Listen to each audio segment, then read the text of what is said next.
গল্পের শুরুতে আমরা মরিকে দেখতে পাই। মরি বাইরে থেকে দেখতে তো একদম অ্যাভারেজ, গম্ভীর আর শান্ত হাইস্কুলে ছেলের মতো লাগে।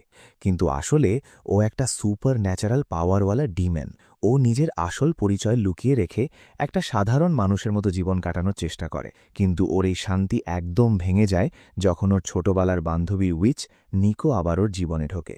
এখন মরির কাছে আর কোনো অপশান থাকে না। ওকে নিজের লুকানো পাওয়ার ব্যবহার করতেই হয়, যাতে নিকোকে বিপজ্জনক শত্রুদের থেকে আর নিজের পাগলামির হাত থেকে বাঁচাতে পারে। মরি আসলে এমন একটা ডিমেন ফ্যামিলি থেকে এসেছে যারা আসলে হাইব্রিড স্পিসিস।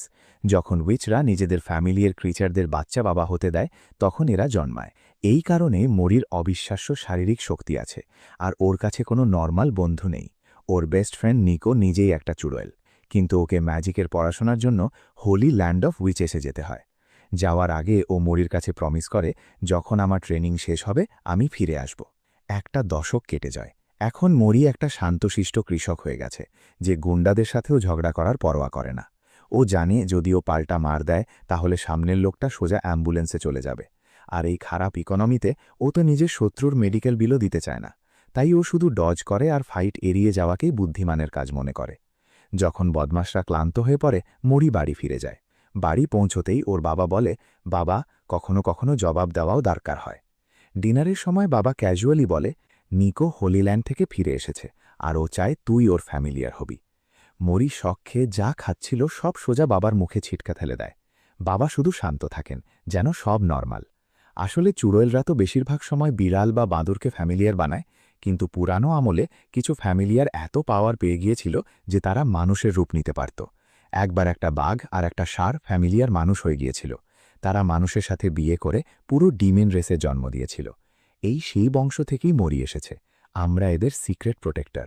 মরি বলে, আমার তো ফ্যামিলির হিস্ট্রি আগে থেকেই জানা আছে, কিন্তু আমি কারো সার্ভেন্ট হতে চাই না। বাবা বোঝান, এটা কোনো চাকরির কাজ না, বডিগার্ডের মতো কাজ করতে হবে। আর আমাদের ফ্যামিলি নিকোর ফ্যামিলির সাথে একটা প্রাচীন কন্ট্রাক্টে বাঁধা।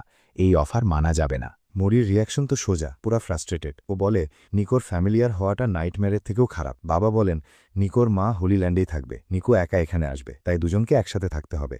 মরি তো লিটারালি ডাবল স্প্লিট হয়ে যায়, রাগে বাবাকে প্রায় মারতেই বসে। কিছুক্ষণ পর লিভিং রুমে পড়ে পড়ে ভাবছে নিকো কতটা ক্লামজি ছিল, কিন্তু হয়তো ওই ক্লামজিতেই আর কিউটনেসটা ছিল। ঠিক তখনই ওর জানালা ভেঙে যায়, আর ভিতরে উড়ে আসে কাচের টুকরো টুকরো। মরি চমকে ওঠে। প্রথমে ভাবে কোনো চোর ঢুকেছে, কিন্তু তারপর দেখে নিকো পড়ে যাচ্ছে ভিতরে, সেই পুরানো অ্যানারি উইচ। হাসতে হাসতে বলে, উড়ে নামতে গিয়ে একটু ব্যালেন্স নষ্ট হয়ে গেল রে। মুড়ি তো ওকে চিনে ফেলে, কিন্তু ওর বেশি চিন্তা ভাঙা লিভিং রুম নিয়ে। তাড়াতাড়ি ঝাড়ু পোছা শুরু করে দেয়, আর নিকোকে বলে, আরাম কর, বাড়িতে বানানো কুকি খা। নিকো বলে, জানালাটা আমি ম্যাজিক দিয়ে ঠিক করে দিচ্ছি, কিন্তু তার জন্য একটা মিডিয়াম লাগবে, কোনো দামি জিনিস। মরি তাড়াতাড়ি নিজের ফেভারিট কফি মগটা নিয়ে আসে। নিকো ম্যাজিক করে, জানালা ঠিক হয়ে যায়। কিন্তু ঠিক তখনই ক্র্যাক শব্দ, মগটা ভেঙে চুরমার। নিকো বোঝায়, স্যাক্রিফাইস তো সবসময় নষ্ট হওয়ার জন্যই হয়। তোর ফিলিংসই তো আমার জাদুকে পাওয়ার দিল। মরি একটু রাগ করে, কিন্তু নিজেকে শান্ত করে, ভাবে অন্তত জানালা তো ঠিক হয়েছে। তারপর নিকোর প্রশংসা করে, তোর ম্যাজিক সত্যি দারুণ রে। নিকো লজ্জা পেয়ে লাল হয়ে যায়, তারপর এক্সাইটেড হয়ে বলে, দাঁড়া, আরও দেখাই। কিন্তু কিছু মনে না পড়ায় নিজের উপরেই জাদু করে, আর একটা কাগজের শিট হয়ে যায়। এখন হাওয়ায় উড়তে উড়তে ঘর থেকে বাইরে চলে যায়। মরি প্যানিক করে ওর পিছু নেয়, কিন্তু নিকো দুই দেয়ালের মাঝখানে আটকে যায়। জায়গা এত কম যে নর্মাল হলে লিটারেলি চাপা পড়ে যাবে। মরি ভাবে ভ্যাকিউম ক্লিনার নিয়ে আসবে কিনা। ঠিক তখনই সেই বদমাস মোমোদা এসে হাজির। মরিকে দেখে তেচাড়া মারে, কি করবি, মারবি নাকি আমাকে? মরির মাথায় হঠাৎ ছোটবেলার কথা মনে পড়ে, কিভাবে মোমোদাকে হাসপাতালে পাঠানোর পর আর কখনো পাল্টা মারেনি। বাবার শেখানো সিক্রেট মার্শাল আর্ট মনে পড়ে যায়, যেটা ডিমেনদের পাওয়ার কন্ট্রোল করতে শেখায়। এখন মরি বুঝে যায় কি করতে হবে, ডেমনিক পাওয়ার অ্যাক্টিভেট করে। মরি দেয়ালে একটা ঘুষি মারে, দেয়াল ভেঙে যায়, আর নিকো ঠিক নর্মাল হওয়ার আগ মুহূর্তে বেরিয়ে আসে। নিকো মরিকে জড়িয়ে ধরে, থ্যাংক ইউ রে, আমাকে বাঁচালি। কিন্তু মমদা প্যানিক করে চিৎকার করে, তুই আমার প্রপার্টি ভাঙলি। মরি শুধু হালকা হাসে, কারণ ও জানে এখন থেকে আসল অ্যাডভেঞ্চার শুরু হবে। পরে মরি নিকোকে জিজ্ঞেস করে, এটা ঠিক করতে পারবি? নিকো হালকা হেসে বলে, হ্যাঁ পারবো, কিন্তু এবারও একটা ইমোশনালি ভ্যালুয়েবল জিনিস লাগবে। মরি একটু ভেবে আইডিয়া পায়, বলে, মোমোদা তো ওর মোহক চুলের স্টাইল নিয়ে কতটা অবসেসড, ওই জিনিসই তো তোর স্পেলকে পুরা পাওয়ার দেবে দেয়াল ঠিক করার জন্য। জাদু শেষ হতেই দেয়াল এমন চকচক করে ওঠে যেন কখনো ভাঙেইনি। তারপর দুজনে বাড়ি ফেরে। নিকো ক্যাজুয়ালি বলে, আমার একটু শপিং করতে হবে রে। যখন ফিরে আসে, মুড়ির মুখে ক্লান্তি ঝরছি। ও অভিযোগ করে, এই ব্যাগগুলো এত ভারী কেন?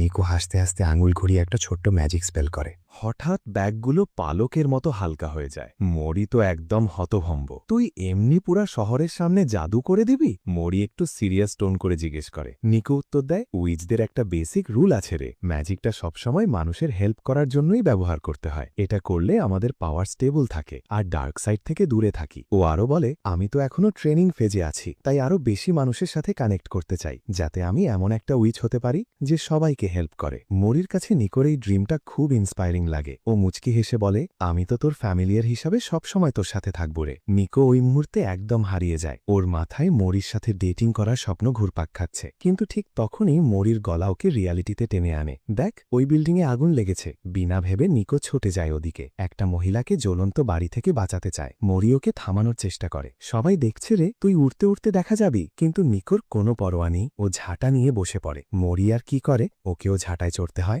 দুজনে হাওয়ায় উড়ে মহিলার কাছে পৌঁছে যায়। মহিলা তো বুঝতেই পারছে না কি হচ্ছে। মরি চিৎকার করে, জাম্প অন দ্য ব্রুম। মহিলা ঝাঁটায় চড়ে, কিন্তু তখনই ঝাঁটা কন্ট্রোল হারিয়ে নিচে পড়তে শুরু করে। ওজন বেড়ে গেছে। মরি প্যানিক করে বলে, নিকো তাড়াতাড়ি স্পেল চালা, আমাকে হালকা করে দে। নিকো তাই করে। তিনজনেই পড়া থেকে বাঁচে। কিন্তু স্পেলের সাইড এফেক্ট, মরি নিজেই হঠাৎ হালকা আর দুর্বল লাগতে থাকে। ও নিকোকে খোঁচা দিয়ে বলে, তুই উইচ, আমি ডিমন, দুজনে মিলে সার্কাস খুলে ফেলি না কেন? নিকো হাসে, কিন্তু বুঝতে পারে ঝাঁটা এখনও তিনজনের ওজন সামলাতে পারছে না, প্রায় পড়তে যাচ্ছে। তাই ও নিজের ওপরও লাইট স্পেল চালায়। জান বাঁচে ঠিকই, কিন্তু ওর ব্রেনের অর্ধেক লজিক উড়ে যায়। যে মহিলাকে বাঁচিয়েছে সে এখনও কিছুই বুঝতে পারেনি। এদিকে মরি আর নিকোর হঠাৎ মনে পড়ে, আমাদের ব্যাগ তো রাস্তার মাঝখানে পড়ে আছে। দুজনে তাড়াতাড়ি নিচে দৌড়ায়। মহিলা কনফিউজড হয়ে আকাশের দিকে তাকিয়ে থাকে। যখন দুজনে বাড়ি পৌঁছে, স্পেলের এফেক্ট শেষ হয়ে গেছে। ব্যাগগুলো আগের চেয়েও বেশি ভারী লাগছে। নিকো ম্যাজিক বুক বের করে ফর্মুলা চেক করে, তারপর কনফার্ম করে স্পেল উল্টো হয়ে গেছে। দুজনেই একসাথে কোল্যাপস করে পড়ে যায়, হাঁটু গেড়ে। কিছুক্ষণ পর সামলে নিয়ে রাতে নিকো আস্তে আস্তে বলে, আজকে হেল্প করার জন্য থ্যাঙ্কস রে। মরি শুধু হালকা হাসে, কিন্তু মনে মনে অন্য কথা চলছে। ওর বাবার কথা মনে পড়ে যায়। নিকোর মা একজন প্রফেট। তিনি ভবিষ্যৎবাণী করেছেন 1 বছরের মধ্যে নিকোর উপর একটা বড় ট্র্যাজেডি আসবে, আর শুধু তার ফ্যামিলিয়ারই তাকে বাঁচাতে পারবে। তাই থেকে মরি ঠিক করে ফেলেছে ও নিকোকে তার নিজের ম্যাজিক্যাল ঝামেলা থেকেও বাঁচাবে। কিন্তু নিকোর তো এসবের কোনো আন্দাজও নেই। ও তো শুধু তার ফার্স্ট অ্যান্ড অনলি লাভের স্বপ্নে ডুবে আছে। পরের দিন মরি আর নিকো স্কুলে যায়। নিকো একদম এক্সাইটেড নর্মাল স্টুডেন্ট লাইফের জন্য, আর তার ওপর এখন মরির সাথে একই ক্লাসে পড়বে বলে। কিন্তু নিকোর এই এক্সাইটমেন্টটা মরির জন্য পুরো ঝামেলা হয়ে দাঁড়ায়। মরিওকে একটু আলাদা করে নিয়ে আস্তে আস্তে বলে, প্লিজ রে, ক্লাসে কাউকে বলিস না যে তুই উইচ। নিকো লজ্জা পেয়ে লাল হয়ে ভাবে, ওরে বাবা, হয়তো মরি প্রপোজ করতে যাচ্ছে, কিন্তু রিয়ালিটি তো একদম বোরিং। তারপর ক্লাসে টিচার ইউরি আসেন, একদম স্ট্রিক্ট কিন্তু চার্মিং টাইপের মহিলা, বাইরে থেকে শান্ত, ভিতরে পুরা ক্যাওসের আগ্নেয়গিরি। ও বলেন, সবাই নিজের ইন্ট্রোডাকশন দাও। ক্লাসের অদ্ভুত অদ্ভুত সব ছেলেমেয়েরা নিজ নিজ স্টাইলে বলতে শুরু করে। মরি চুপচাপ নোট লিখতে থাকে ওদের নামটাম, কিন্তু ভুল করে নাম গড়বড় করে ফেলে। কারেকশন করতে গিয়ে ইরেজারটা ভেঙে যায়। নিকোর কাছে এটা একদম অ্যাডোরেবল লাগে। ও চুপি চুপি একটা সাইজ এনহ্যান্সিং স্পেল চালায় যাতে মরির হেল্প হয়, কিন্তু টার্গেট গড়বড় হয়ে যায়। জাদু লাগে মরির চুলে। ইউরি একটু শকড হয়ে যান, কিন্তু ক্লাসের সামনে কিছু বলেন না। নিকো তাড়াতাড়ি স্পেল ক্যান্সেল করার চেষ্টা করে, কিন্তু আবার গন্ডগোল। এবার স্পেল লাগে মরির মুখে। ওর মাথাটা লিটারালি ববল হেড হয়ে যায়। মরির তো এখনো কিছু খেয়াল নেই। নিকো প্যানিক করে আরেকটা স্পেল চালায়। এবার মরির বাঁ হাতটা অসমান হয়ে জয়েন্ট সাইজে ট্রান্সফর্ম হয়ে যায়। ঠিক তখনই ইউরি বলেন, নেক্সট ইন্ট্রোডিউস ইয়োরসেলফ। মরিকে তো হাত লুকাতে হয়। ও এমন ভাব করে যেন কোনো ডিলিউশনাল 6th গ্রেডার নিজেকে সুপারহিরো ভাবছে। ইন্ট্রোডাকশন শেষ করে ও চুপচাপ হাতটা নিকোর ডেস্কে রাখে, যাতে ও নর্মাল করে দেয়। কিন্তু ঠিক তখনই ইউরি নিকোর নাম ধরেন। নিকো হঠাৎ হালকা সাইজে ট্রান্সফর্ম হয়ে যায়। এভাবে পুরা ক্লাস জেনে যায় নিকো একটা উইচ। মরি তো ফেস পাম করে, আরে একটা ক্লাসও কি নর্মাল থাকতে পারি না রে। পরে জানা যায় নিকোর মা আগেই স্কুলকে সব খুলে বলে দিয়েছেন। নিকো তাও একটু অ্যাশেমড ফিল করে। ভয় হয় কেউ কি ওকে অ্যাকসেপ্ট করবে। কিন্তু ক্লাস শেষ হতেই 2টা মেয়ে, কিউকিমি আর কারা, ওকে ডেকে বলে, হেই, লাঞ্চটা একসাথে করবি। নিকোর চোখ চকচক করে ওঠে। ও মরির দিকে তাকায়, অ্যাপ্রুভাল নেয়। তারপর ওদের সাথে চলে যায়। রাস্তায় কয়েকটা 1B গ্যাংস্টার টাইপ ছেলে রাস্তা আটকে দেয়, কিন্তু কারা শার্প টোন করে বলে, আমাদের টাইম ওয়েস্ট করার দরকার নেই। নিকো ওর এই কুল আর কনফিডেন্ট এনার্জি দেখে ইমপ্রেসড হয়ে যায়। ক্যাফেতে পৌঁছতেই কারা একটু শাই হয়ে যায়। নিকোকে বলে, তোর ম্যাজিক নিয়ে আরও বল না। নিকো হেসে বলে, আমি তো অনেক স্পেল জানি রে। ও আরও বলে, এই প্রথম ও বন্ধুদের সাথে বাইরে যাচ্ছে। কিউকিমি মুচকি হেসে বলে, আমিও তো প্রথমবার এমন ফিল করেছিলাম। মিডল স্কুলে আমি দেখতে এমন ছিলাম যেন কোনো হার্ড কোর উইপের ওয়ার্স্ট নাইটমেয়ার, কিন্তু তখনই কারা ওর বেস্ট ফ্রেন্ড হয়ে গিয়েছিল আর প্র্যাকটিক্যালি ওর লাইফ বাঁচিয়ে দিয়েছিল। কিউকিমি যখন পুরানো কথা বলতে শুরু করে, কারা একটু লোন চাপে তাড়াতাড়ি টপিক চেঞ্জ করে, যে বিষয়ে ওর সবচেয়ে বেশি ইন্টারেস্ট। কারা নিকোকে জিজ্ঞেস করে, এই মরির সাথে তোর কি চলছে রে? দেখে তো মনে হয় তোরা দুজনেই অলরেডি ডেটিং করছিস। নিকো তাড়াতাড়ি মানা করে, না না, কি যে বলিস, কিন্তু ক্যাজুয়ালি বলে ফেলে, আমরা তো একসাথে থাকি রে, ব্যাস। এই কথা শুনেই কারা একদম এক্সাইটমেন্টে ফেটে পড়ে, কারণ যদি দুজনে ডেটিং না করে থাকে তাহলে মরির মতো হ্যান্ডসাম হাঙ্ক তো এখনও সিঙ্গেল। কারা তো সেই চান্স মিস করতে রাজি না, কিন্তু নিকোর একদম পছন্দ হয় না কোনো অন্য মেয়ে মরির কাছে যাক।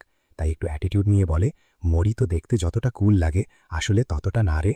এদিকে আগের যে গুন্ডাগুলো ক্যাফের বাইরে দেখা হয়েছিল, ওরা এখন রিভেঞ্জ নিতে ফিরে এসেছে। কিন্তু মরি তো আগে থেকেই ওদের শ্যাডোর মতো ফলো করছে। ওরা কাছে আসতেই মরি একদম ব্যাটম্যান স্টাইলে ওদের ফেলে দেয়, যাতে নিকোর প্রথম বন্ধুদের সাথে নর্মাল হ্যাংআউটের মুহূর্তটা নষ্ট না হয়। পরের দিন অর্ধেক ক্লাস নিকোকে ঘিরে ধরে। কিউরিয়াসিটি এখন ওদের ভয়কে পুরা হারিয়ে দিয়েছে। অন্যদিকে কয়েকটা কোয়ার্কি টাইপের ছেলে মেয়ে মরির কাছে জড়ো হয়েছে। সবাই চায় নিকোকে দিয়ে কোনো স্পেল করিয়ে নেয় যাতে ওরা সুপার সায়ান হয়ে যায়। তখনই কারা এসে বলে, নিকো, ওদেরকে একটু ম্যাজিক দেখা না। নিকো তো আর টাইম ওয়েস্ট না করে একটা স্পেল বলে ফেলে, যেটা গ্র্যাভিটি উল্টে দেয়। মোদির রিয়্যাক্ট করার টাইমও পায় না। পুরা ক্লাসরুম হঠাৎ ইনফাইনাইট ক্যাসেলের মতো লাগতে থাকে, লিটারেলি একটা ফ্যান্টাসি ডাইমেনশন। টিচার ইউরি তো দেখে হার্ট অ্যাটাকের মতো অবস্থা। খেয়াল করে কিছুক্ষণ পর সব নর্মাল হয়ে যায়, ক্লাস আবার শুরু। ইউরি অ্যানাউন্স করে, প্রথম পিরিয়ডটা ফান অ্যাক্টিভিটির জন্য, তোমরা নিজেরা ডিসাইড করো কি করতে চাও। কারা আবার সাজেস্ট করে, নিকো আরও ম্যাজিক দেখাক না। সবাই তো একদম রাজি। নিকোরও শো অফ মুড চলছে, তাই সবাইকে প্লেগ্রাউন্ডে নিয়ে যায় আর একটা ব্যারিয়ার বানায়, যার ভেতরে নর্মাল মানুষও উঠতে পারে। ব্যারিয়ার অ্যাক্টিভ হতেই মরি ডিসবিলিফে তাকিয়ে থাকে। পুরা ক্লাস লিটারেলি একটা ড্রিম ওয়ার্ল্ডে চলে গেছে। কিছুক্ষণ পর মরি নিকোকে দেখে জিজ্ঞেস করে, তুই ঠিক আছিস তোরে?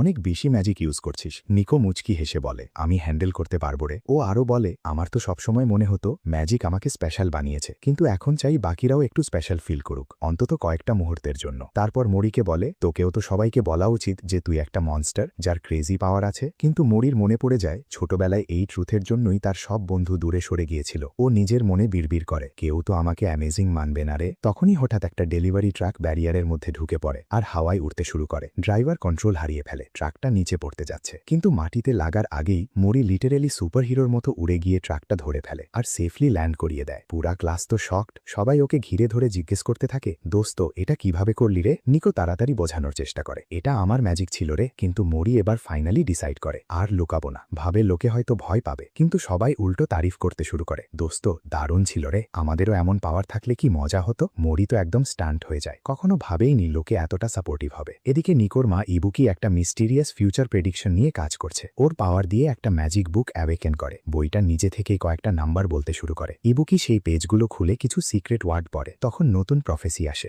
The dog and the rain drops will bring destruction. অন্যদিকে মরির বাড়িতে ও শান্তিতে নিকোর গিফট করা নতুন মগ দিয়ে কফি খাচ্ছে। তখন নিকো নাইটওয়্যার পরে নিচে নেমে আসে, তার ইনোসেন্ট চেহারা দিয়ে মরিকে ইমপ্রেস করার চেষ্টা। কিন্তু মরি তাড়াতাড়ি ধমক দেয়, এত লেজি কেন রে? রুম থেকে বের হবার সময় কাপড় বদলাস না কেন? নিকো একদম উদাস হয়ে যায়, ভাবে মরির তো তার ফ্যাশন সেন্সে প্রবলেম, তাই ডিসাইড করে নতুন কাপড় লাগবে। কিন্তু বাইরে গিয়ে শপিং করা তো অনেক টায়ারিং, তাই একটা ম্যাগাজিনে দেখা কিউট ড্রেসটা ম্যাজিক দিয়ে কপি করার আইডিয়া নেয়। প্রবলেম হলো স্পেলটা শুধু যেটা মিরারে দেখা যায় সেই অংশে কাজ করে, মানে পিছনের দিকটা পুরা ট্রান্সপ্যারেন্ট। নিকো তো জানেই না, ও মরিকে নতুন আউটফিট দেখাতে নিচে যায়, কাঁকড়ার মতো অদ্ভুত করে হাঁটছে যাতে পিছনটা লুকানো থাকে। মরি ভাবে ও বাইরে যাওয়ার জন্য রেডি হচ্ছে, কিন্তু নিকো হঠাৎ বলে, আমি শুধু তোকে এটা দেখাতে চেয়েছিলাম রে। মরি মুচকি হেসে বলে, ভালোই লাগছে রে, কিন্তু সত্যি বলতে তোর নর্মাল কাপড়ে তুই আরো প্রিটি লাগিস। এটা শুনে নিকো লজ্জায় লাল হয়ে যায়, এত খুশি হয় যে ব্যাগের ট্রান্সপারেন্সি ভুলে দৌড়ে রুমে কাপড় বদলাতে চলে যায়। মরি তো সব দেখে ফেলে, দুজনেই সুপার অ্যাকওয়ার্ড ফিল করে, কিন্তু নিকো তাড়াতাড়ি নর্মাল কাপড় পরে নেয়। ফিরে এসে জিজ্ঞেস করে,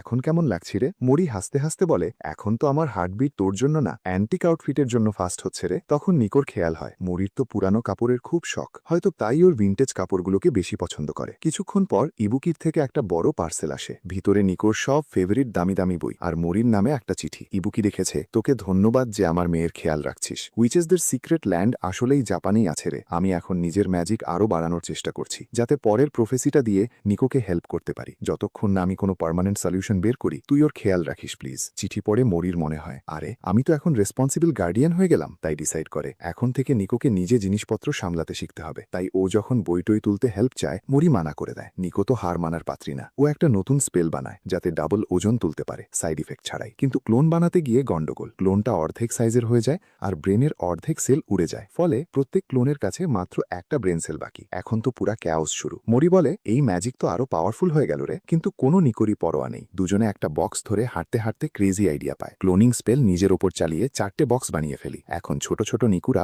অর্ধেক অর্ধেক দিমাগ নিয়ে এক একটা বক্স তুলে খুশি হয়ে যায়। মরি তো দেখে ত্যাক্ত হয়ে যায়। তাড়াতাড়ি সব বক্স ভিতরে নিয়ে আসে। বাকি নিকুর দল হাসতে হাসতে বলে, ওয়াও, কাজ তো বড় আরামে হয়ে গেল রে। মরি তাড়াতাড়ি বলে, এখন নর্মাল হও সবাই। ওরা বলে, এতে একটু টাইম লাগবে রে। ঠিক তখন মরি আবার ইবুকির চিঠি পড়তে শুরু করে। জানতে পারে সাম্প্রতিক প্রফেসি, কুকুর আর বৃষ্টির পানি কোনো বড় ট্র্যাজেডি শুরু করবে। আর ঠিক তখনই একটা ছোট্ট নিকুর চিৎকার শোনে। একটা কুকুর ওকে তাড়া করছে। মরি বিনা ভেবে দৌড়ে যায়। কুকুর কামড় দিলেও ও ছোট নিকুকে বাঁচিয়ে ফেলে। লাপরোয়া কুকুরের মালিককে রাগে গো গো করে তাকায়। তখন বাকি নিকুরা এসে ওকে ঘিরে ধরে কাঁদতে শুরু করে। কয়েক সেকেন্ডের মধ্যে সব নিকু আবার অরিজিনাল নিকুতে মিশে যায়। নিকু এবার নিজের ভুল বুঝতে পেরে মরির কাছে মাফ চায়। মরি শুধু মুচকি হেসে বলে, সব ঠিক আছে রে, আমার তো কোনো চোট লাগেনি। নিকু গিল্টি ফিল করে কফি বানাতে চলে যায়। এদিকে মরি আবার চিঠি আর সাথে পাঠানো ম্যাজিক সার্কেলটা বের করে। প্রফেসিতে লেখা, ট্র্যাজেডি শেষ না হওয়া পর্যন্ত এই সার্কেল অদৃশ্য হবে না, তাই মরিকে সাবধান থাকতে হবে। ঠিক তখনই বৃষ্টি শুরু হয়ে যায়। কিন্তু মরির মুড ভালো করার জন্য মরি রেড বিন পেস্ট নিয়ে আসার ডিসিশন নেয়, কারণ ওটাই তো নিকুর ফেভারিট কমফর্ট ফুড।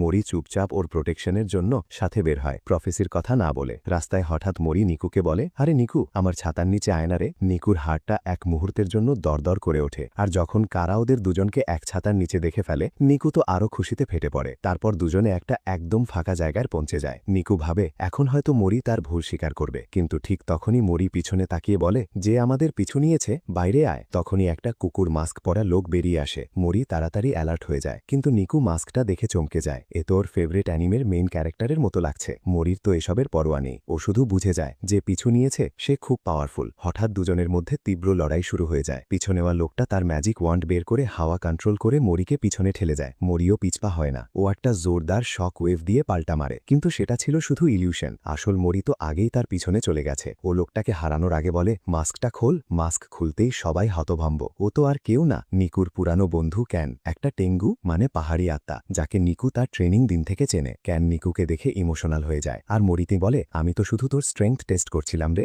যাতে জানতে পারি তুই নিকুর প্রোটেকশন করতে পারবি কিনা। ও আরও বলে, এখন থেকে আমিও ওর প্রোটেকশনের জন্য এসেছি। তাড়াতাড়ি তিনজনে মরির বাড়ি পৌঁছে যায়। ক্যান মরির দিকে না তাকিয়ে শুধু নিকুর সাথে কথা বলতে থাকে। মরির ভিতরে একটু জেলেসি ফিল হয়। তার ওপর ক্যান আরেকটা হ্যামবার্গার চায়। মরির আগে গরম প্যাটি ওর মুখে ছুঁড়ে মারে। ক্যান ভরকে যায়, কিন্তু মরির কোনো পরোয়া নেই। ও শুধু জিজ্ঞেস করে, যদি সত্যি ওর প্রোটেকশন করতে এসে থাকিস তাহলে লুকিয়েছিলি কেন? ক্যান উত্তর দিতে চায় না। মরি নিকুকে বলে, ওকে জিজ্ঞেস কর, নইলে আমি নিজেই জিজ্ঞেস করব। নিকু তো দুজনের ঝগড়ায় বিরক্ত হয়ে গেছে। তাই একটা ম্যাজিক ট্রিক করে কেনের ছাতাটাকে জীবন্ত করে দেয়, যাতে ছাতাটা ওর হয়ে কথা বলে। ছাতাটা বলে, রাক্ষস আর টেঙ্গুরা তো সব সময় লড়াই করত, কিন্তু সম্প্রতি ওদের রিলেশনটা একটু ভালো হয়েছে। মরির তো এতে কোনো ইন্টারেস্ট নেই। কেন আবার রেগে যায়। ও বলে, রাক্ষসরা তো কখনো টেঙ্গুদের খেয়াল রাখে না, আসল কেয়ার তো টেঙ্গুরই করে। ও বিড়বিড় করে, আমার বাবার তো জেলেসি হয় যে লিটারেচার আর অ্যানিমেতে ডিমন আর মনস্টারদের এত নাম, কিন্তু টেঙ্গুর কথা কেউ বলে না। মরি ওকে থামিয়ে বলে, টপিকে আয় রে। তখন কেন বলে, আমি তো ফেম আর গ্লোরির জন্য নিকুর প্রোটেকশন একা করতে চেয়েছিলাম। নিকু মুচকি হেসে ধন্যবাদ দেয়, কিন্তু ঠিক তখনই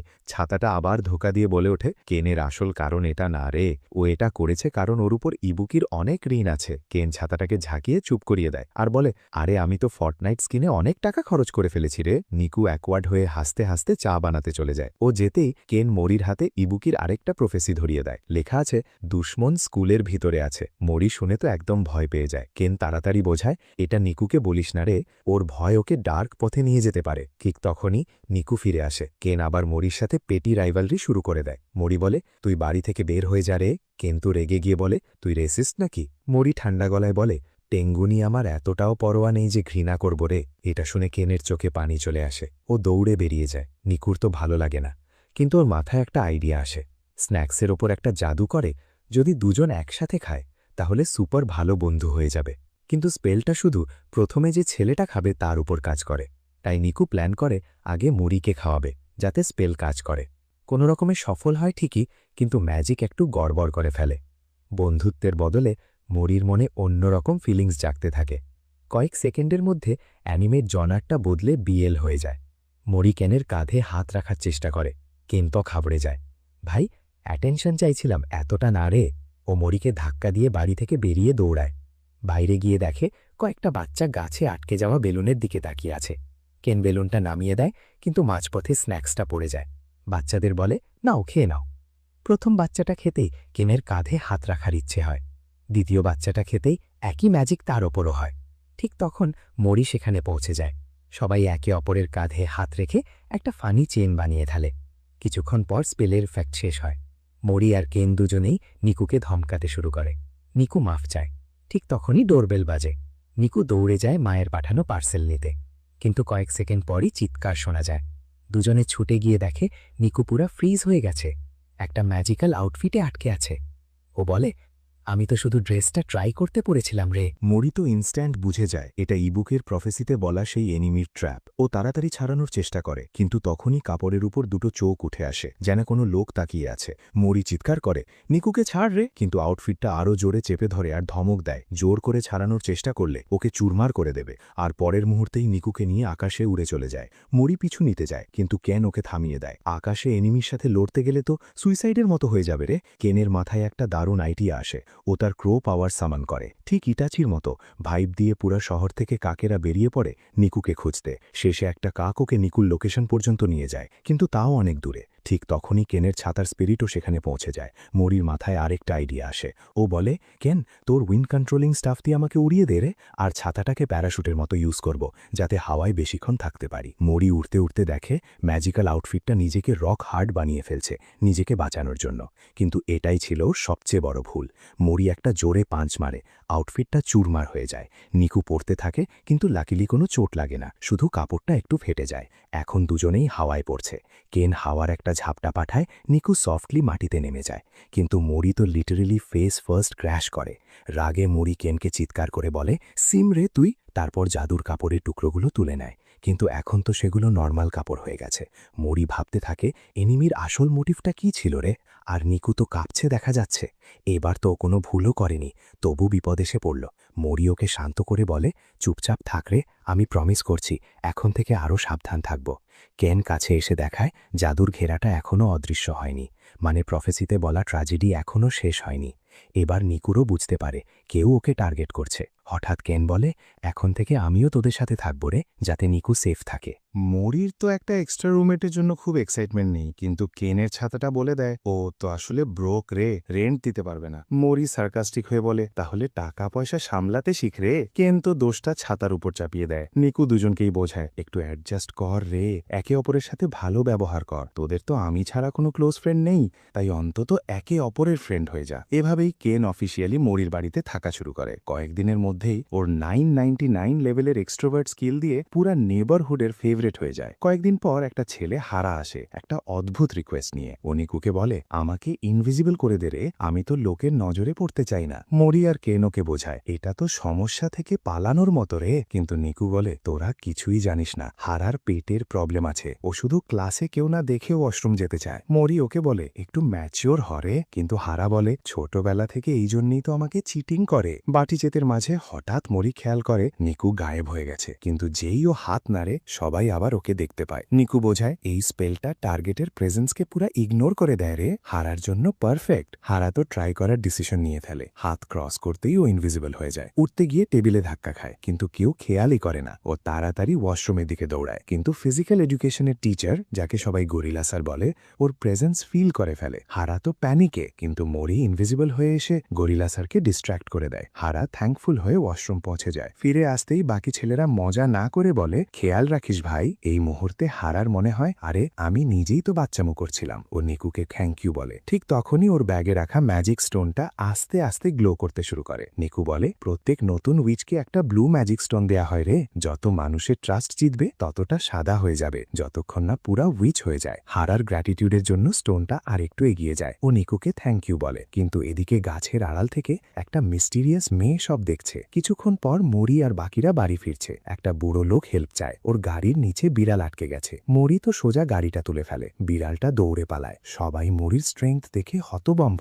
মেয়েরা তো বলে দেয় গার্ডেনের পুরা গাছ উপড়ে দে না। মরি হেসে বলে আমি তো মালি না রে, কিন্তু ওর খেয়ালই হয় না, হয়তো মেয়েরা চায় ও গাছ লাগাক উপড়াক না। তারপরও ফ্রেন্ডদের সাথে বাড়ি ফেরে, কিন্তু সেই বিড়ালটা আসলে শেপ শিফট করে মিস্টিরিয়াস উইচ নেমো হয়ে যায়। ও মরিকে খুব মন দিয়ে তাকিয়ে থাকে, কারণ ও চায় মরি ওর ফ্যামিলির হোক। কিন্তু ওর সবচেয়ে বড় প্রবলেম, ও একদম শাই। এদিকে নিকু আর কেন দুজনেই জ্বলছে, কারণ মরির গন থেকে বেশি অ্যাটেনশন পাচ্ছে। হঠাৎ দুজনে নেমোকে বিড়াল ফর্মে পিছু নিতে নিতে ধরে ফেলে। নেমো তো ঘাবড়ে যায়, ভাবেইনি ধরা পড়বে। নিকু আর কেন ওকে খেলানোর চেষ্টা করে, কিন্তু ও ডিফেন্সিভ হয়ে যায়। ওর ফোকাস শুধু মরিকে নিজের করা। কিন্তু এসব ভাবতে ভাবতে অঞ্জানেই মরির বাড়ি পর্যন্ত চলে আসে, আর ভুল করে ভিতরেও ঢুকে পড়ে। এখন তো পুরা প্যানিক, এখন কি করি? তখন নিকু প্যার করে ছুতে যায়, নেমো ম্যাও করে দৌড়ে যায়। কেন ধরতে যায়, ভুল করেও মরির কোলে পড়ে যায়। মরি আস্তে আস্তে ওকে স্ট্রোক করে। নেমো ম্যাওয়ের হার্টবিট তো দরদর করে ওঠে। ও নিজেকে ওর টাচ থেকে সরাতেই পারে না। ওকে এমন কমফর্ট ফিল হয় যা আগে কখনো হয়নি। ও পুরা রিল্যাক্স হয়ে মরির কোলে ঘুমিয়ে পড়ে। কিন্তু ঘুমাতেই মনে পড়ে যায়,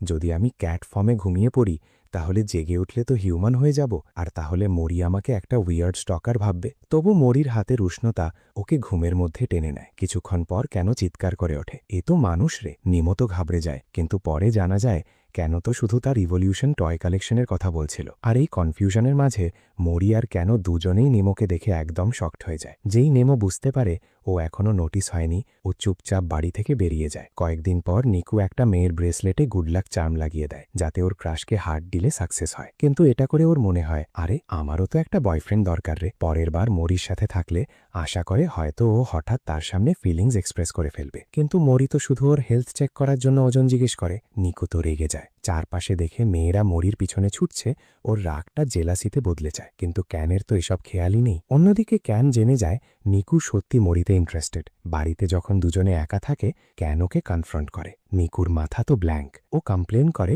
মরি তো একদম বোরিং আর ক্লুলেস রে। কিন্তু ক্যান ভাবে ও তো তার অ্যাটেনশন পাওয়ার জন্য এফোর্ট ঠিকমতো দেখাচ্ছে না। হঠাৎ টিভিতে একটা হেয়ার প্রোডাক্টের অ্যাড আসে। ক্যানের মাথায় আইডিয়া। ও নিকুকে বলে তোর ফ্লোয়িং হেয়ার দেখলে মরির অ্যাটেনশন যাবেই রে। দুজনে ডিসাইড করে স্কুলের করিডরে উইন্ডস্টিক ইউজ করে প্ল্যান ইমপ্লিমেন্ট করবে।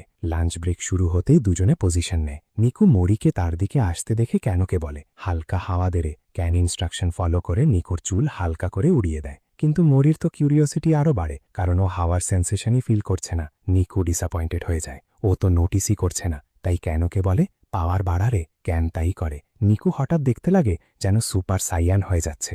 মরি একটু নার্ভাস হয়ে যায়। ঠিক তখনই একটা টিচার আসেন, সিচুয়েশন অ্যাসেস করতে যান, কিন্তু জোরে হাওয়ায় ওর হাতের পেপারগুলো উড়ে যায়। টিচার চিৎকার করে ওই পেপারে তো সব মেয়েদের বডি মেজারমেন্ট আছে রে। পুরা স্কুলে প্যানিক ছড়িয়ে পড়ে। মরি তো দিন বাঁচানোর ডিসিশন নেয়। ও সামনে এগিয়ে যায়, ওয়ালে ক্লাইম্ব করে, আর না দেখেই সব পেজ তুলে ফেলে। মেয়েরা মরির নাম চিৎকার করে ডাকতে থাকে। নিকু তো একদম ডিসঅ্যাপয়েন্টেড হয়ে যায়। ও তো মরির অ্যাটেনশন পায়নি, উল্টো ও আরও বেশি পপুলার হয়ে গেল রে। পরের দিন লাঞ্চের সময় ইশি নামের একটা ছেলে নিকুকে বলে স্কুল ট্রিপের সময় একটু মিলতে পারবি। নিকু তো এই খবরটা তার গার্ল গ্যাংকে বলে দেয়। ওরা সবাই একদম কনফিডেন্ট ইশি নিশ্চয়ই ওর সামনে হার্ট ডিক্লার করবে। নিকু তো ভাবে আরে এমনটা হবে না রে। কিন্তু কারা আর কিউকিমি বলে যেখানে আমরা ট্রিপে যাচ্ছি সেখানে তো একটা ফেমাস লাভার্স ট্রি আছে রে। দুজনে ওর নিচে লাঞ্চ করলে তো ডেটিং শুরু হয়ে যায়। এদিকে কেনো তো পুরা টাইম নিকুর উপর নজর রাখছে। বাড়ি ফিরতেই ও নিকুকে বলে তোর সামনে মরির সামনে তোর হার্টের কথা খুলে বল রে। নিকুর মাথা তো শর্ট সার্কিট। ও ভাবে মরির তো আমার মতো ক্লুলেস মেয়ে দরকার নেই যে সবসময় গন্ডগোল করে। আমার তো রোম্যান্টিক রিলেশনশিপের চেয়ে ট্রেনিংয়ে ফোকাস করা উচিত। কেনো তো রেগে যায় আর ওকে শান্ত করে। নিকু মানে ও মরির সামনে ওপেনলি ফিলিংস বলে রিজেক্ট হওয়ার ব্যাপার। কেনো আরও বলে একবার মরি আমাকে বলেছিল ও তো শুধু তোর অ্যাকোয়েন্টেন্স আর গার্ডিয়ান, তোর জন্য ফিলিংস রাখলে তার কাজে ইন্টারফিয়ার হবে। এটা শুনে নিকু তো একদম এম্বারাসড। বলে হয়তো মরি রোম্যান্স নিয়েই ভাবে না রে। কেনো ওকে বোঝায় মরি তো জেনুইন ছেলে রে, নিজের ট্রু ফিলিংস লুকিয়ে রাখছে। আমার বিশ্বাস ও তোকে খুব ভ্যালুয়েবল মনে করে। শুধু একটা জেন্টেল পুশ দরকার ওর ফিলিংস এক্সপ্রেস করার জন্য। স্কুল ট্রিপের দিন তাড়াতাড়ি চলে আসে। রাস্তায় নিকু মরিকে বলে কেউ আমাকে লাভার্স ট্রির নিচে মিলতে বলেছে রে। মরি তো ডিসঅ্যাপয়েন্টেড হয়ে যায় আর পুরা ইনডিফারেন্ট হয়ে যায়। এমনকি মিটিংয়ের সময় ও নিকুর সেফটিও ইগনোর করা ডিসিশন নেয়, যাতে নিকু একটু প্রাইভেসি পায়। ও জিজ্ঞেস করে তুই কি অন্য কোনো ছেলের সাথে ডেটিং করলে আমি অবজেক্ট করব? মরি বলে আমি তো শুধু চাই তুই একটা নর্মাল স্কুল মেয়ের মতো এনজয় কর রে। নিকু তো এসব শুনে আপসেট হয়ে চলে যায়। কিন্তু মরির মুড তো ও চলে যাওয়ার পর একদম উদাস হয়ে যায়। যখন ক্লাস ডেস্টিনেশনে পৌঁছে রিল্যাক্স করছে, মরির চোখে পড়ে একটা ছেলের পেপার ব্যাগে মার্কস আঁকা। ও তাড়াতাড়ি জিজ্ঞেস করে তোর কি এয়ারফোর্স বা এমন কিছু পছন্দ রে? কাগো নামের ছেলেটা তো হার্ডকোর রেডিটার, রক মিউজিক আর স্পেসিফিক সাবকালচারের ফ্যান। মরির তো ভিন্টেজ প্যাশন পছন্দ, আর রক ফ্যাশন তো ওই সাবকালচারের একটা অংশ। দুজনের তো তাড়াতাড়ি ক্লিক হয়ে যায়। মরি নতুন বন্ধু পেয়ে সেখান থেকে চলে যায়, খুশি হয়ে আছে। হঠাৎ ওর ক্লাসের একটা মেয়ে এসে ওর সাথে কথা বলতে চায় আর ইনডিফারেন্ট চ্যাট করে ওর পিছু পিছু হাঁটতে থাকে। এদিকে নিকু তো লাভাস ট্রির কাছে ইসির সাথে মিলতে যায়। ও একদম নার্ভাস, কিন্তু ট্রিটা তো কোনো সিক্রেট স্পট না রে, পুরা এয়ারপোর্টের মতো জায়গা, সবাই লাক ট্রাই করছে। নিকুর জন্য পুরা ক্লাস অপেক্ষা করছে। ও লুলুর কাছে যায় ভেবে হয়তো সবাই নিজের ভুল স্বীকার করতে এসেছে, কিন্তু না, ওরা তো শুধু একটা লাকি সাইন চায় যাতে প্রপোজালে সাকসেস হয়। নিকু তো তাড়াতাড়ি দৌড় দেয়, এত বড় গ্রুপের রেসপন্সিবিলিটি নিতে চায় না, সবাই ওর পিছু নেয়। ও ছোট হয়ে হাইট করে, তারপর ঝাঁটায় উড়ে যায়, কিন্তু কারো চেস্টে ধাক্কা খেয়ে ওর পকেটে পড়ে যায়। আর কোইন্সিডেন্টলি সে তো আর কেউ না, মরি নিজেই। ওকে এখানে নিয়ে আসা মেয়েটা ওপেনলি বলে, তুই আমার বয়ফ্রেন্ড হবি রে? নিকুর হার্ট তো দরদর করে ওঠে। মরি কি রিপ্লাই দেবে? মরি বলে, আমি তো তোকে ডেট করতে পারবো না রে, তোকে চিনিই না তো। মেয়েটা জিজ্ঞেস করে, তোর কি কেউ পছন্দ আছে? মরি সোজা বলে দেয়, না রে, আমার কাউকে রোম্যান্টিক্যালি পছন্দ নেই। এটা শুনে নিকুর হার্টটা একটু নেমে যায়, কিন্তু ঠিক তখনই মরি বলে, তবে একজন আছে যাকে আমি খুব প্রেশাস মনে করি। নিকুর তো কেনের কথা মনে পড়ে যায়, মরি তো ওকে প্রেশাস মনে করে। আর যেভাবে মরি ডেসক্রিপশন দিচ্ছে সেটা তো পুরা নিকুর কথাই। মেয়েটা বলে, তোর ফিলিংস তো পুরা লাভের মতো লাগছে রে। কখনো এমন মুহূর্ত এসেছে যখন তোর মনে হয়েছে এই তো লাভ হয়ে গেল? মরি ভাবতে থাকে, কিন্তু নিকুর তো সেই মুহূর্তটা ভিভিডলি মনে আছে। সেই দিন ওর বাবা ফ্যামিলি ছেড়ে চলে গিয়েছিল, কারণ বাড়িতে দুইটা উইচের সাথে থাকা আর সহ্য করতে পারেনি। ওদের ম্যাজিক্যাল পাওয়ার কন্ট্রোলের বাইরে চলে গিয়েছিল, বাড়ি তো ধ্বংস হয়ে গিয়েছিল। নিকু কাঁদছিল, ভাবছিল ওর পাওয়ারের জন্যই সবাই ঘৃণা করবে, চাইছিল বাবা আবার ওকে কোলে তুলুক। ঠিক তখনই মরি ওকে হাক করে উপরে তুলে নিয়েছিল, আর সেই মুহূর্ত থেকেই নিকু মরিকে ভালোবাসতে শুরু করেছিল। ফ্ল্যাশব্যাক থেকে বেরিয়ে নিকু দেখে মরির হার্ট থেকে গ্লোয়িং লাইট বেরোচ্ছে। ও মুখ বের করে দেখে মরি তো মুচকি হেসে আছে, কারণ ও নিকুকে ভালোবাসতে শুরু করেছে। মরি ওকে এমনিই ছেড়ে দেয়। ঠিক তখনই নিকুর খেয়াল হয় ওর ম্যাজিক তো শেষ হয়ে যাচ্ছে। ও উড়ে যায়, কিন্তু ম্যাজিক ফেড হওয়া ঠিক আগ মুহূর্তে হাওয়ার একটা জোরদার গাস্ট ওকে আবার মরির দিকে ঠেলে দেয়।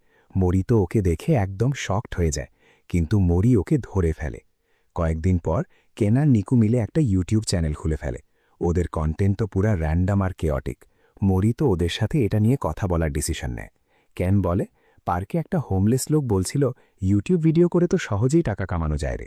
মরি ওদের বোঝায়, সাকসেসফুল ইউটিউবার হওয়া তো এত সোজা না রে। ও ওদের চ্যানেলের কন্টেন্ট কোয়ালিটি চেক করে, দেখে ওরা তো পুরা র্যান্ডাম জিনিস রেকর্ড করছে, কোনো কন্টিনিউটি নেই, থাম্বনেল তো আরও খারাপ। মরি রেগে যায়, ইউটিউব চ্যানেল খোলার আগে তো বেসিক প্রিপারেশনও করলি না রে।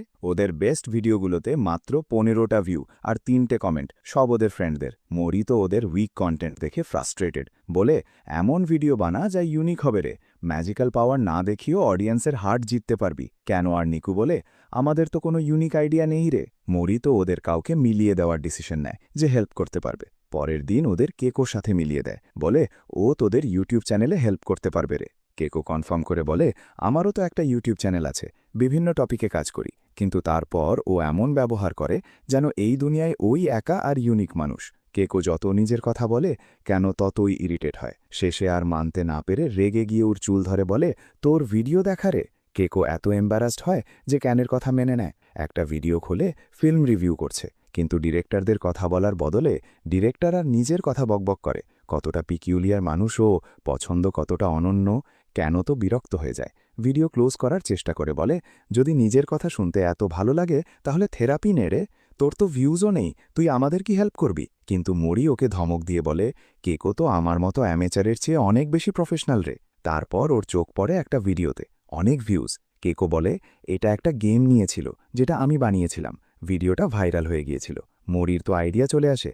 প্রথমে কেকোকে বলে নিকু আর কেকোকে এডিটিং, থাম্বনেইল আর ইউটিউবের জরুরি জিনিসগুলো ডিটেলে শেখা। তারপর ওদের বলে, তোরা সেই গেমটা প্লে করবি যেটা কেকো ওর ভিডিওর জন্য বানিয়েছিল। ও কেকোর কাছ থেকে কয়েকটা টুলস ধার নেয় আর একটা গ্রিন স্ক্রিন ব্যাকগ্রাউন্ড সেট করে।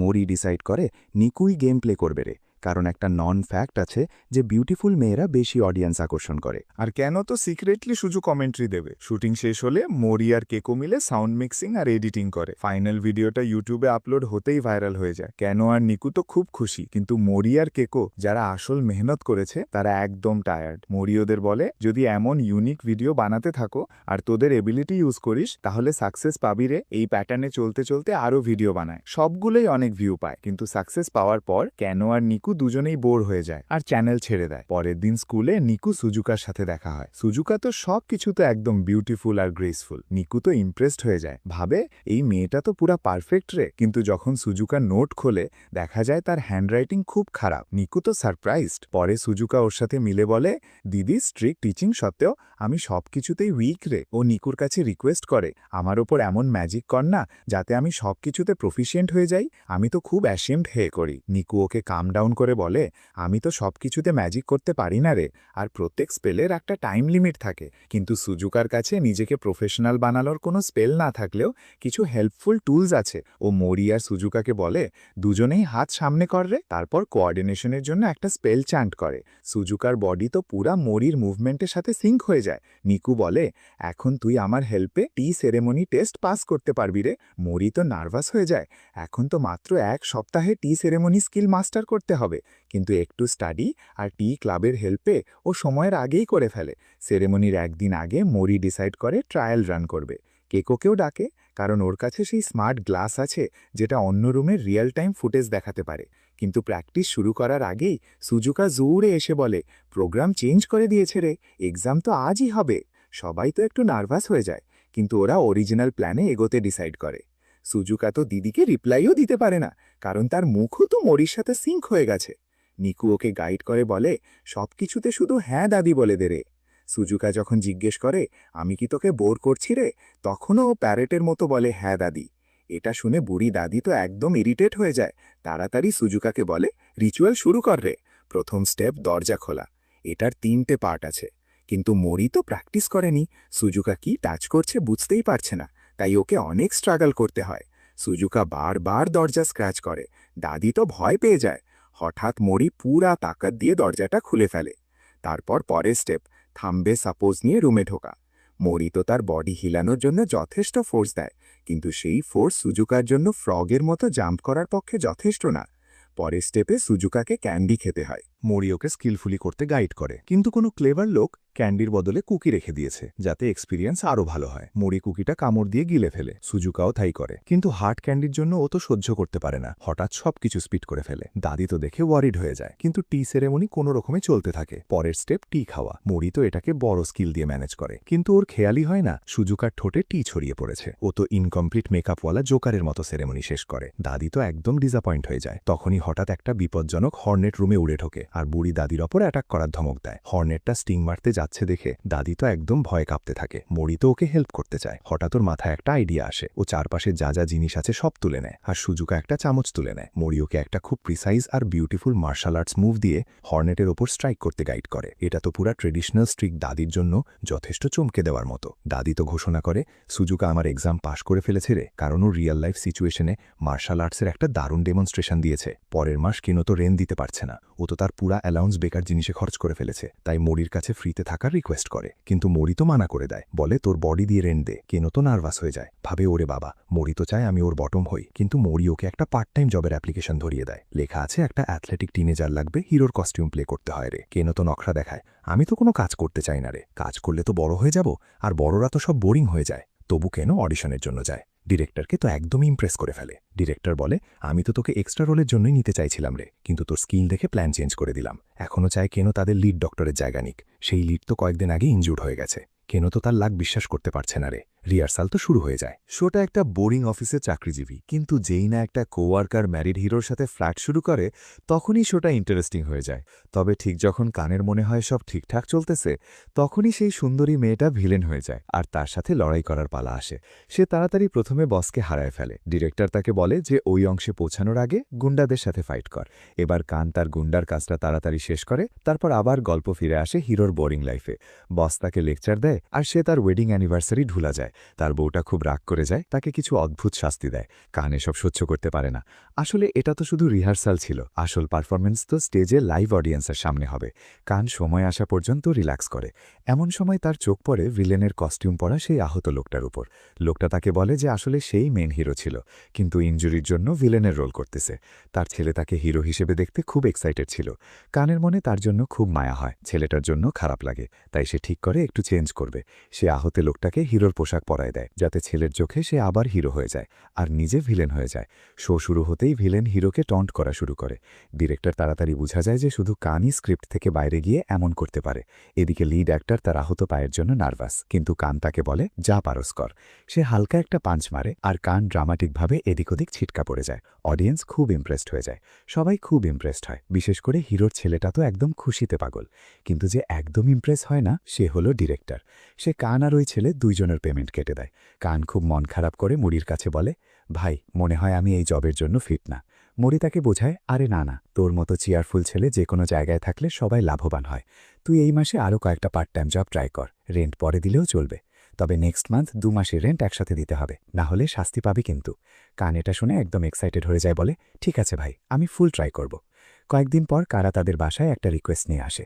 টেবিলে কাটা কাগজের অনেকগুলো টুকরো রেখে নিকোকে বলে, এটা ওপেন করে দেখতো, কোনো ইম্পর্টেন্ট ডকুমেন্ট ভুল করে শেডারে চলে গেছে। সে তার ফেভারিট আউটফিটটা স্যাক্রিফাইস করে নিয়ে এসছে, কারণ স্পেলের খরচ জানে। কিন্তু নিকো বলে এটা কাজ করবে না, এখানে আরও অনেক ডকুমেন্টের টুকরো আছে। এটা শুনে কারা স্যাড হয়ে যায়, কিন্তু নিজের লাক মেনে নেয়। মরি কিউরিয়াস হয়ে জিজ্ঞেস করে, কি ছিল ওই ইম্পর্টেন্ট ডকুমেন্টটা যেটা নষ্ট হয়ে গেল? কারা বলে, এটা আমার লেট মাদারের লেটার ছিল, আর যে শ্রেডারে ফেলেছে সে আমার বাবা। আজ সকালে দেখলাম বাবা মায়ের নামে একটা লেটার পড়তেছে, যেটা মা মরার আগে লিখে গিয়েছিল।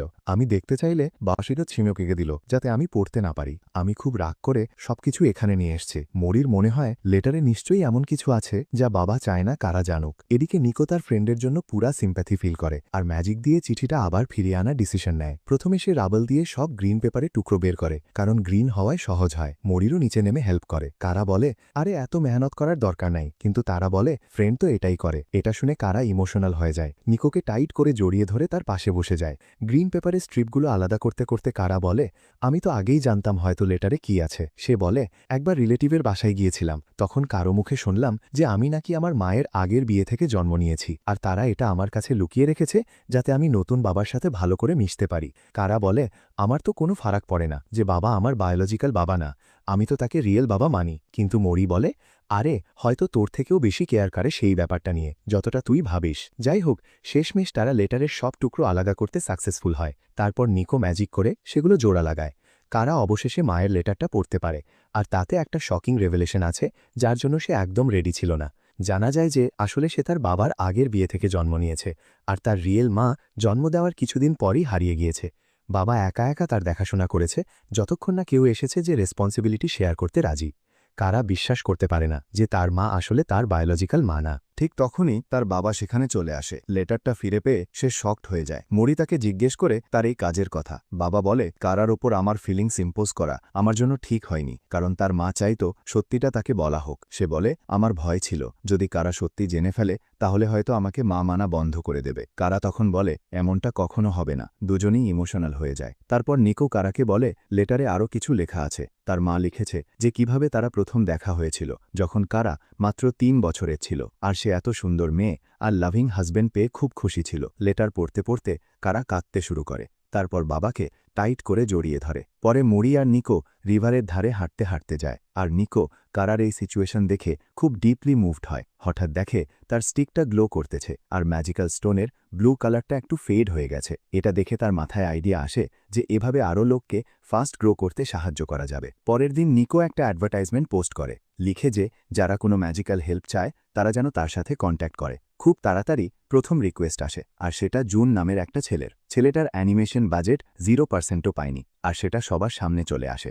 জানা যায় যে জুনের বাবা মিডল স্কুলে ইংলিশ টিচার, তাই কথা বলে ঠিক গ্রামার বই থেকে সেন্টেন্স পড়ার মতো। জুন চায় নিকো তাকে তার ক্রাশের সামনে কথা বলার স্কিলটা একটু ভালো করে দিক, কিন্তু নিকো বলে দেয়, আরে না না, তোকে তোর রিয়েল ফর্ম দেখিয়ে মেয়েটার হার্ট জিততে হবে। সবাই মিলে তার মোরাল বুস্ট করার চেষ্টা করে, বলে তুই পারবি রে, আমরা তোর সাথে আছি। জুন তাদের ওপর ভরসা করে। ঠিক তখনই সে দেখে মেয়েটা স্কুল থেকে আসতেছে। সবাই একটা সেফ জায়গায় লুকিয়ে তার কনফেশন দেখার জন্য রেডি হয়, কিন্তু দেখা যায় যে মেয়েটার জন্য জুন পাগল তারও ঠিক একই কমিউনিকেশন প্রবলেম আছে। মুড়ি আর বাকিরা ভাবে, আরে এখন তো পুরা কনফিডেন্স নিয়ে ডেটে ইনভাইট করতে পারবে। তারপর জুন মেয়েটাকে তাদের কাছে নিয়ে আসে আর বলে, এই আমার গার্লফ্রেন্ড। দুজনেই দেখেছে যে তাদের মধ্যে একটা ইউনিক রিলেশন আছে, তাই সব ফর্মালিটি ছাড়া ডিসিশন নিয়েছে। সবাই খুব খুশি হয় তাদের জন্য। থ্যাঙ্কস দিতে গিয়ে জুন তাদের সেই মুভি টিকিটগুলো দিয়ে দেয় যেগুলো সে তার ফার্স্ট ডেটে ইউজ করার প্ল্যান করেছিল, কারণ এখন তো তারা টেনিস খেলবে। কান আর কেগো সেদিন ব্যস্ত থাকার এক্সকিউজ বানায়। মুরি নিকোকে জিজ্ঞেস করে, তুই ফ্রি আছিস? এটা শুনে নিকো একদম এক্সাইটেড হয়ে যায়, কারণ তার মাথায় তো এটাই ডেট।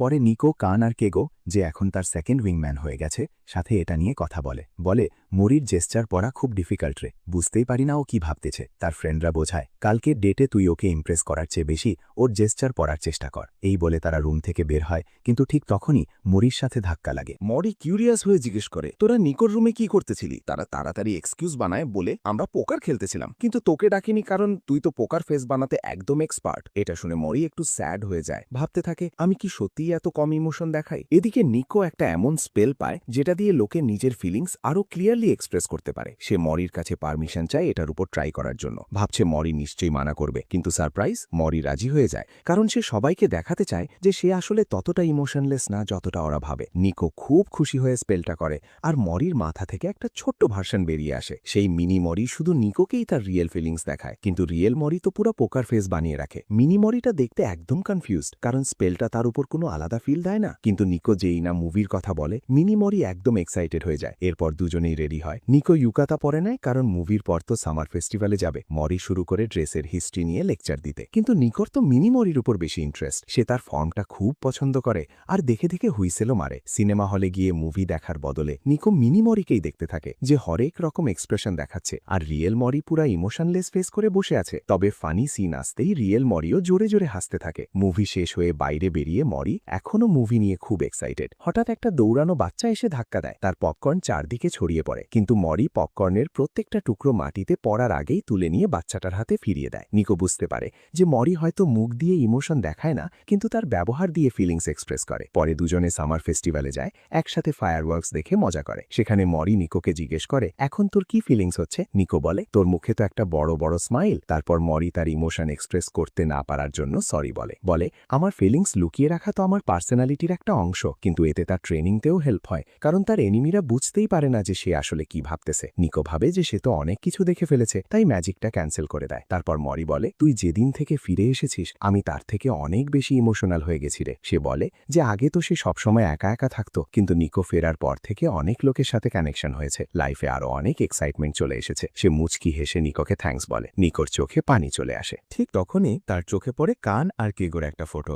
যারা ওই ফেস্টিভ্যালেই আছে। নিকো বলে, চল না ওদের সাথে মিলি, কিন্তু মরি চায় না যে তারা ডেটে ইন্টারফেয়ার করুক। বলে, আরে না, বাসায় গিয়ে মিললেই হবে। কয়েকদিন পর নিকো তার এক ক্লাসমেটকে স্কাই থেকে স্কুল বিল্ডিংয়ে ছবি তুলতে হেল্প করে। মেয়েটা খুব খুশি হয়ে বলে, তোর জন্যই তো আমার ড্রিম পূরণ হলো, থ্যাঙ্কস রে। কিন্তু ঠিক তখনই মরির ডেঞ্জার সেন্স হয়। সে তাড়াতাড়ি নিকোকে কভার করে। হঠাৎ একটা রোজ উড়ে এসে তাদের দিকে আসে, আর পেছনের কংক্রিট পিলারে ঢুকে যায়। মরি ভাবে, কিরে, স্কুলের এনিমি শেষমেশ আমাদের উপর অ্যাটাক করছে নাকি? কিন্তু রোজটা ফেলেছে ইবারা নামের একটা স্টুডেন্ট কাউন্সিল মেম্বার, আর সে একদম সার্টিফাইড টিকটক থট। সে তাড়াতাড়ি মরির সাথে অ্যাগ্রেসিভলি ফ্লার্ট শুরু করে।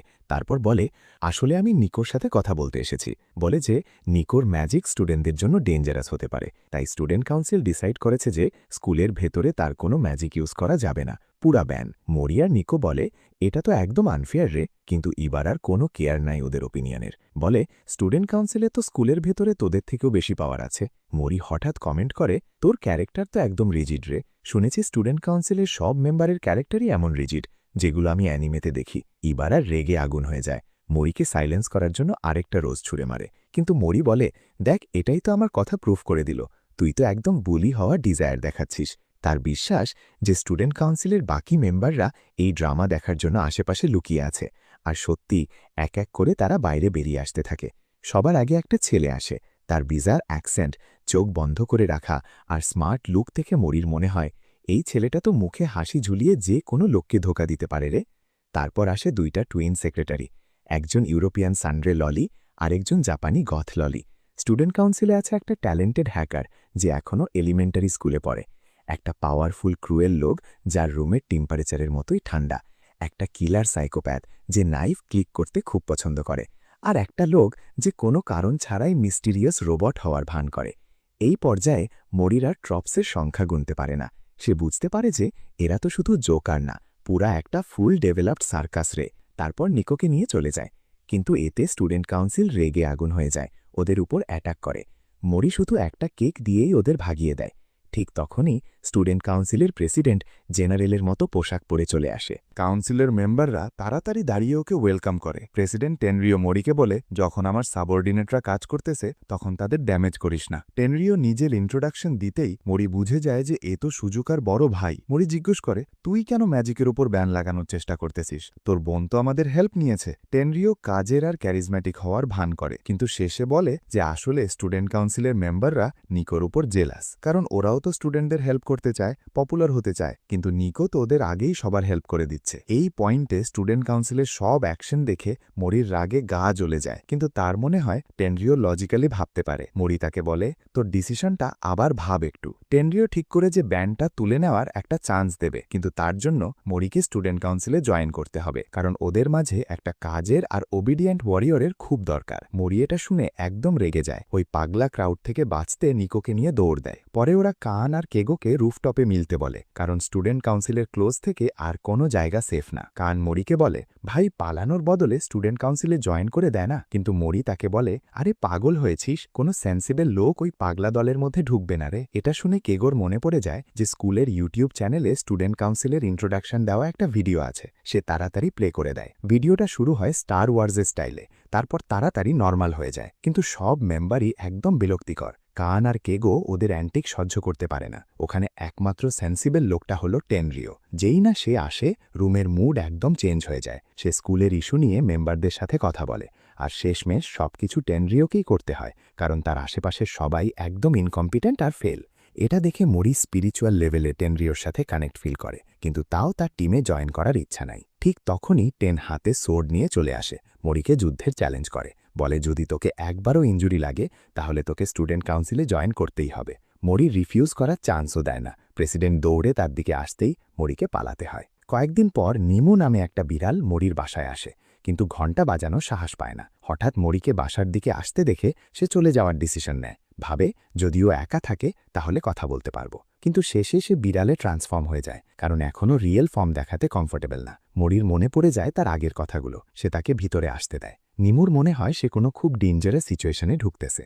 ভেতরে ঢুকতেই দেখে কান আর নিকো কমেডি শো দেখে হাসছে। মরিও তাদের সাথে জয়েন করে। নিকো নিমুকে দেখেই হাক করতে যায়, আর গলতিতে তার ড্রিঙ্কটা নিমুর উপর ছড়িয়ে দেয়। নিমু এখন পুরা স্টিকি হয়ে গেছে। মরি তাকে বাথ দেওয়ার ডিসিশন নেয়। নিমু খুব এম্বারাসড আর আনকমফোর্টেবল ফিল করে, কিন্তু তার বডি তো আগেরবার মরির টাচের ফিলিংস মনে রেখেছে। মরি যেই না বলে, আমার কাছে পাঞ্চ নাই রে, হাত দিয়েই বিড়ালকে নাহাবো, নিমু একদম হেজিটেশন ছাড়াই তার কাছে চলে যায়, কারণ তার টাচের জন্য খুব ইগার। মরি যখন তাকে নাহায় নিমুর খুব ভালো লাগে। তারপর ড্রাই করে দেয়, আর নিমু আবার ঘুমিয়ে পড়ে। নিমু তাড়াতাড়ি জেগে উঠে একদম প্যানিক করে যায়। ভাবে, আরে বাবা, মরি তো এখন আমার রিয়াল ফর্ম দেখে ফেলেছে নিশ্চয়ই। কিন্তু দেখা যায় মরি তো কমেডি শো দেখতে এত ব্যস্ত ছিল যে তার কোলে একটা টিনেজারের ওজনের ফিলই পায়নি। নিমু তাড়াতাড়ি বাসা থেকে বেরিয়ে যায়। নিজের ডিজায়ারের কাছে হেরে যায়, কিন্তু সেগুলো পূরণ করার সাহস পায় না। হঠাৎ বুঝতে পারে যে সে জঙ্গলে চলে এসেছে, আর তখনই তার মাথায় একটা অ্যালার্ম বাজতে শুরু করে। সে জানে এর মানে কাছাকাছি কোনো উইজার্ড আছে। ভয় পেলেও স্পাই করার জন্য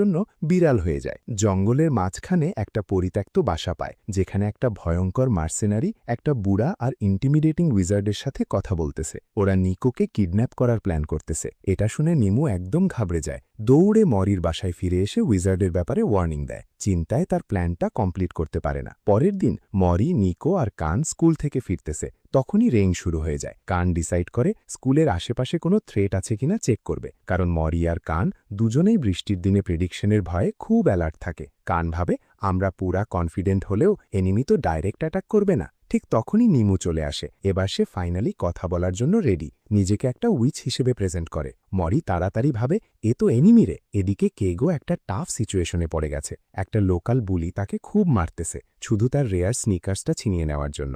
ঠিক তখনই কেগোর মনে পড়ে যায় মিডল স্কুলের সেই ছেলেটা, যে আগে এমন ছিল না, কিন্তু এখন সে কেগোকে ড্রপস নামের একটা মিস্টিরিয়াস ক্যান্ডি দেখায়, যেটা খেলে মানুষ পাওয়ারফুল হয়ে যায়। ভয় আর হেজিটেশন সব উড়ে যায়। বলে, ট্রাই করবি? কেগো সাফ মানা করে দেয়। তখনই বদমাসটা আবার তার উপর অ্যাটাক করে, কিন্তু ভাগ্য ভালো যে ঠিক সেই মুহূর্তে কান সেখানে পৌঁছে যায়। কান তার ফ্রেন্ডকে বাঁচিয়ে ফেলে, কিন্তু ওই বুলিকে ছাদ থেকে ঝুলিয়ে দেয় যতক্ষণ না সে কাঁদতে শুরু করে। কান তাকে জিজ্ঞেস করে সেই ক্যান্ডির ব্যাপারে, জানতে পারে যে শুধু একটা ওয়েবসাইটে নিজের অ্যাড্রেস দিলেই ফ্রি ক্যান্ডি পাওয়া যায়। পুলিশকেও যদি বলা হয় তাহলে ওরা শুধু সুগারের হার্মলেস ক্যান্ডি পাবে। তখন কানের মনে হয় এতে নিশ্চয়ই ম্যাজিক আছে রে। সে ছেলেটাকে জিজ্ঞেস করে ডিলার কে। ছেলেটা বলে উলফ, সে এই স্কুলেরই স্টুডেন্ট, কিন্তু কেউ তার রিয়েল আইডেন্টিটি জানে না। কান ভাবতে থাকে এত পাওয়ারফুল জিনিস কেউ ফ্রিতে কেন বিলি করবে। বদমাসটা বলে যদি উলফের কখনো দরকার পড়ে, যারা ড্রপস খেয়েছে তারা একটা সিগন্যাল পেলেই তার জন্য হাজির হয়ে যাবে। ঠিক তখনই কেগোর মনে পড়ে যায় যে যারা ড্রপস খেয়ে আনকন্ট্রোলেবল হয়ে যায় তাদের বলা হয় ডগস। এটা শুনে কানের শরীরে শিরশির করে ওঠে, কারণ এই তো ফিউচারের প্রফেসিতে ছিল। বৃষ্টি এদিকে মরি নিমুকে নিয়ে তার বাসায় যায়। নিমু একদম এক্সাইটেড, প্রথমবার অন্য কোনো উইচের সাথে মিলতে যাচ্ছে, কিন্তু সে বলতে পারে না যে আসলে আগেও মিলেছে। হঠাৎ মরি একটু স্ট্রিক্ট টোন করে বলে একটু চুপ করতো, বলে যে এখনও তার উপর পুরা ট্রাস্ট নাই, হয়তো সে এনিমি হতে পারে। নিমু তাড়াতাড়ি বলে আরে না না, আমি দুশ্মন না রে, আমি তোমাদের সবাইকে দেখেছি। সে বলে যে কাল প্রথমবার তার ডেঞ্জার অ্যালার্ট বেজেছিল, আর সেটা শুধু তখনই বাজে যখন কোনো ম্যাজিশিয়ান কাছে থাকে। নিকু তো ম্যাজিশিয়ান কি জিনিসই জানত না। নিমু বোঝায় যেমন উইচেরা লাইট ম্যাজিক করে ঠিক তেমনি ম্যাজিশিয়ানরা ডার্ক ম্যাজিক করে, আমরা দুই পক্ষ তো সবসময় এনিমি। সে বলে যে অনেক বছর আগে উইচ আর ম্যাজিশিয়ানসদের মধ্যে একটা লম্বা আর ডেঞ্জারাস যুদ্ধ হয়েছিল, যাতে ম্যাজিশিয়ানরা শেষ হয়ে গিয়েছিল। তারপর উইচেরা নিজেদের প্রোটেকশনের জন্য একটা অ্যালার্ট সিস্টেম বানিয়েছে, যাতে কোনো বেঁচে যাওয়া ম্যাজিশিয়ান ফিরে এলে ওয়ার্নিং পায়। নিমু তারপর মরি আর নিকোকে সেই ম্যাজিশিয়ান আর তার সাথের মার্সিনারির কথা বলে যাদের সে কাল দেখেছে। দুজনেই শুনে একদম ভয় পেয়ে যায়। কেন আমাদের টার্গেট করতেছে রে? নিমু গভীর নিঃশ্বাস নিয়ে বলে কারণ নিকো তো সাধারণ উইচ না রে। তারপর বোঝায় যে নিকো হলো সেই 1000 বছরে একবার জন্ম নেওয়া উইচ, যে 1000টা মন্ত্রে মাহির হয়ে উঠবে আর হাজার হাজার লোকের জীবন বাঁচাবে। হয়তো ম্যাজিশিয়ানরা ঠিক ওই পাওয়ারটাই চায়। এদিকে কানের সামনে হঠাৎ উলফ নিজে চলে আসে, কোনো কথা না বলে তাকে ফাইটে চ্যালেঞ্জ করে। দুজনে একটা ব্রিজের নিচে যায় আর সেখানে উলফ কানকে পুরা তছনছ করে দেয়। কান একদম হতভম্ব হয়ে যায়, আমি হেরে গেলাম রে। তখনই তার মনে হয় যে উলফই তো সেই খাতরা যার কথা প্রফেসিতে বলা ছিল। উলফ হাসতে হাসতে বলে মরিকে বলে দিস পরের টার্গেট ওই। কিন্তু কান উঠে দাঁড়ায়। তুই কে রে? উলফ বলে নিচেই থাক, তুই জিততে পারবি না। কিন্তু কান তো পিছু হটার ছেলে না, সে উলফকে প্রভোক করে। আর উলফ যেই না অ্যাটাক করে, কান হঠাৎ তার ম্যাজিক ক্লোকের হেল্পে ইনভিজিবল হয়ে যায়। উলফ ভাবে পালিয়ে গেছে, কিন্তু কান পেছন থেকে হঠাৎ অ্যাটাক করে। উলফ রেগে আগুন হয়ে যায়, এবার তাকে আরও খারাপ মারে। কিছুক্ষণ পর নিকো আর বাকিরা গেটের কাছে কিছু পড়ার আওয়াজ শুনে। দরজা খুলতেই দেখে কান অজ্ঞান হয়ে পড়ে আছে। ওরা তাড়াতাড়ি ভিতরে নিয়ে আসে। নিকো হিলিং ম্যাজিক করে, খুব হার্ড আর ড্রেনিং স্পেল। কানকে একটু ভালো করে, কিন্তু নিজেই পড়ে যায়। মরি তাড়াতাড়ি স্ন্যাক্স নিয়ে এসে তার এনার্জি বাড়ানোর চেষ্টা করে। হুঁশ ফিরতেই কান সব বলে, ক্যান্ডি, প্রফেসি আর উলফের পাওয়ারের কথা। নিমু বলে এসবের পেছনে নিশ্চয়ই কোনো ম্যাজিশিয়ান আছে রে। কান নতুন মুখ দেখে চমকে যায়। মিমু নিজেকে ইন্ট্রোডিউস করে বোঝায় যদি কাউকে লম্বা সময় ধরে ব্রেন ওয়াশিং ম্যাজিকের ক্যান্ডি খাওয়ানো হয় তাহলে ধীরে ধীরে সে তার প্রভাবে চলে আসে। আমার মনে হয় উলফি প্রথম লোক যে সোজা সেই ম্যাজিশিয়ানের ইনফ্লুয়েন্সে পড়েছে, তাইও এত পাওয়ারফুল। আর হয়তো এখনও ব্রেন ওয়াশড মানুষের আর্মি লিড করে নিকোর উপর অ্যাটাক করার প্ল্যান করতেছে। এখন মরি পুরা বুঝে গেছে যে এরপর কি করতে হবে। সে নিমুকে বলে ওই ম্যাজিশিয়ানের হাউসটা আবার খুঁজে বের কর রে। মরি কানকে বলে তুই একটু রেস্ট কর রে, আর নিকো তোকে স্কুলে নিয়ে যাবে যাতে সেফ থাকিস। নিমু দেখে যে এত সব কেওসের মধ্যেও মরি খুব কাম করতেছে। কান মুচকি হেসে বলে ওর পোকার ফেস দেখে ধোঁকা খাস না রে।